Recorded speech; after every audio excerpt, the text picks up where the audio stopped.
Hello, friends, and welcome back to Stories About Entitled People. Oh, the joys of train travel and unexpected encounters. This story unfolds with our OP eager to reach their destination, getting caught up in a peculiar situation involving an elderly woman and a ticket inspector. Let's break down this ride through the rails. But before we begin, best way to support our channel is to leave comments, like, and subscribe with the turned-on bell so you don't miss the new video every single day. Here we go. Can't you just turn the train around?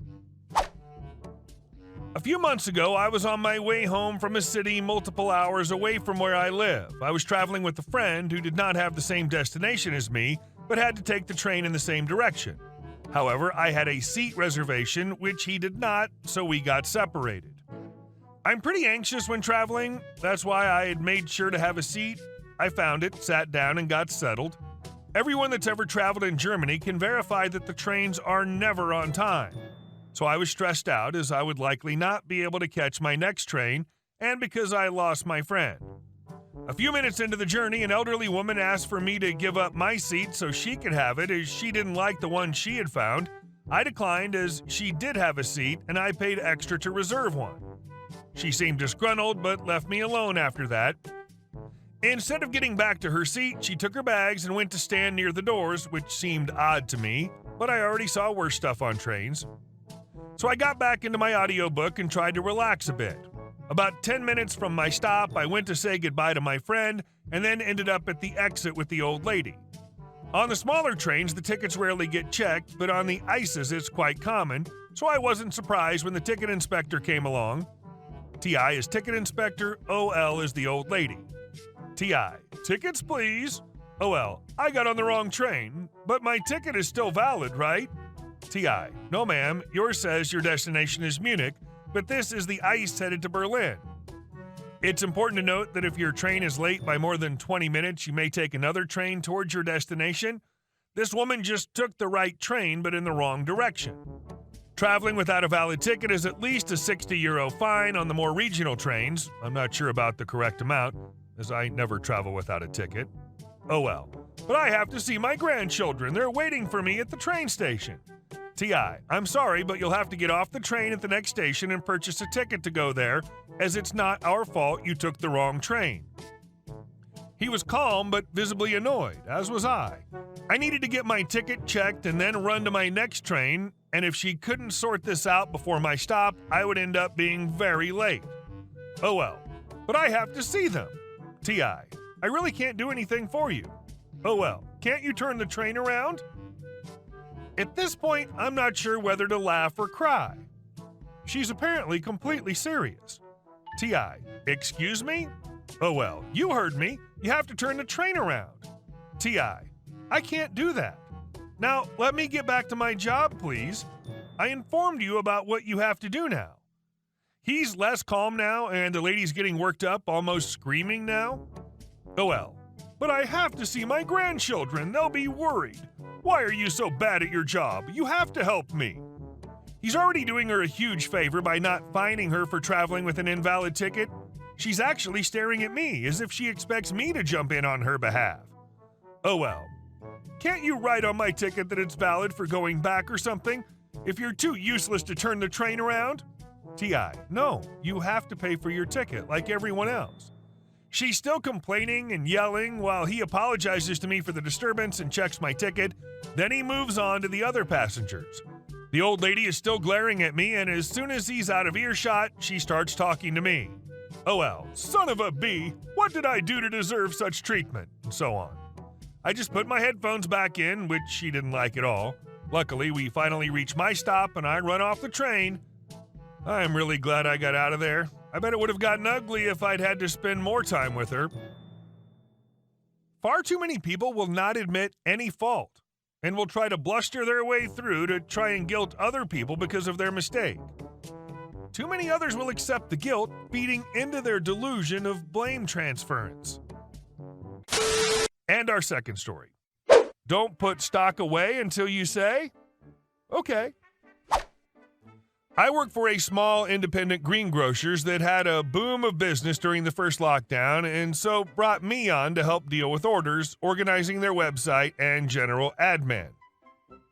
I'm the sort of person that likes to get stuck into other things wherever I work, and so slowly I started doing bits that were not really my job description but helped other staff out. One of these roles was to put stock away and rotate it in the fridges. Every morning we get a delivery of fresh fruit and veg. I'm talking about 6 pallets worth of stuff. I'd have to go through it, take it to the correct fridge, and basically put it behind the older stuff so that the shelves were being stocked with the oldest produce first. Now, the manager of the company liked to think he knew exactly what was going to sell every day and would frequently overbuy certain products. This meant that in order to fit everything in, I sometimes had to reorganize where things went. To clarify, the fridge was small. You walked in and could move in an L shape while seeing all produce pretty much at all times. There was nowhere that couldn't be seen if you moved further into the fridge and simply looked. Because of the overbuying, a lot of produce was stuck in the fridge for days and resulted in it going bad. What didn't help was that the manager decided any orders that came in would not get picked from what was in the fridge, it'd be picked from the pallets. So we had very little stock movement coming out of the fridge, but loads of produce going in. One Monday morning I came in, I didn't work weekends, to find 3 pallets worth of rotting produce that the manager had taken out the fridge on Saturday and left to sit in the yard behind the shop for me to see. He claimed that I'd been hiding the produce, so the shop assistants were not able to stock the shelves with the older produce, and this resulted in a lot of waste. I took a quick look at the stuff, and as expected, it was the produce that had been overbought. I tried to say as nicely as possible that there was no way I could have hidden it, and the reason a lot of it was wasted was because we had too much to begin with. But the manager could never be wrong, so he told me from now on not to put any stock away unless he approved it. Cue compliance. Next day I come in and it's a scorcher, very hot for the UK, one of the hottest of the year. I see the stock sat outside on pallets and can even see some of it sweating already, despite only being out about 15 minutes before I arrived. Normally I get straight on it and start putting it away, but I'd not been asked to yet, so I went up to the office and got on with some admin. Turns out the manager had an appointment that day until around lunchtime, approximately 5 hours after I arrived, and turned up to find 5 pallets of produce, around $4,000 in value, all nicely baking in the sun. The smell was not great. All soft fruits, berries mostly, had to be thrown immediately, and based on how warm most of it was, only the stuff that had been placed lower down and in the center of the pallets was even viable to save. The manager called me into his office and phoned the owner of the company so I could explain why we'd lost so much produce that day. And you know what? I did just that. My conversation with the owner was short, sweet, and I had no negative consequences come from it. The manager was given a warning, which, as he'd been pulled up for other issues previously, was a written warning and put him closer to being let go. He stayed another 6 weeks before deciding this wasn't the job for him. As for putting the produce away, when I came in the next day, I didn't even ask, I just got on with it as normal. That power move of let me call the owner and you explain it to him, turning into a suicide, is just beautiful. And our last story. HOA tried to seek legal action against me for parking my car in the driveway. This took place a few years ago when I was still in college. I grew up in a quiet beach town in Florida, and like most communities of that variety, lived in an HOA. My grandmother lived down the road from us in a neighboring HOA. During one summer between college semesters at the request of my parents, I stay at my grandmother's house. She's up north for the summer and the house needs to be looked after. Sounds great to me. One day, I receive a notice from the HOA's lawyer of impending legal action for parking my car in the driveway. Yes, you read that correct. This was not a warning, not a fine, but a notice that they'll take me to court.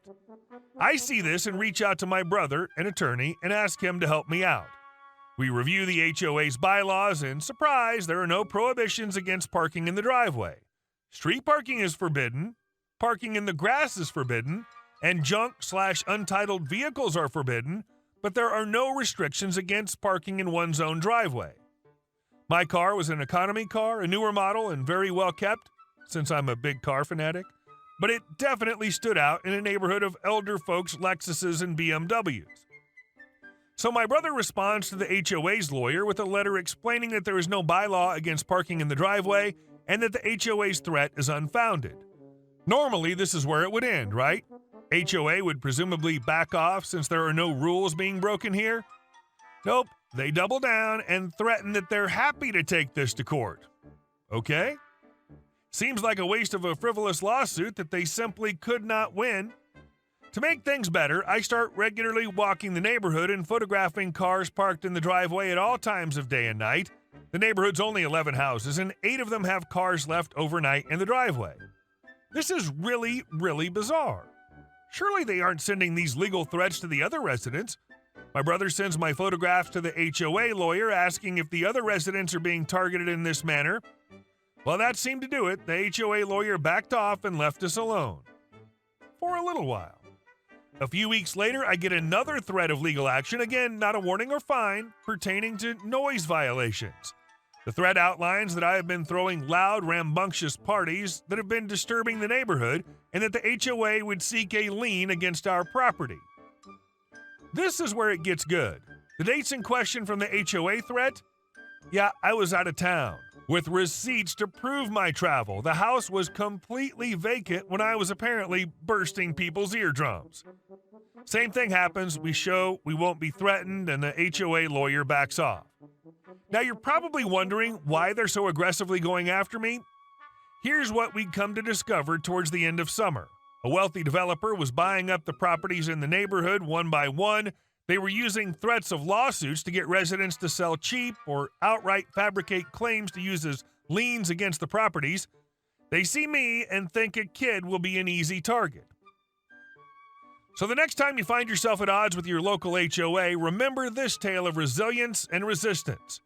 Sometimes standing your ground is the only way to expose the truth and protect your home from the forces of greed and injustice. Hey guys, thank you all for watching the video. I'll see you in the next one.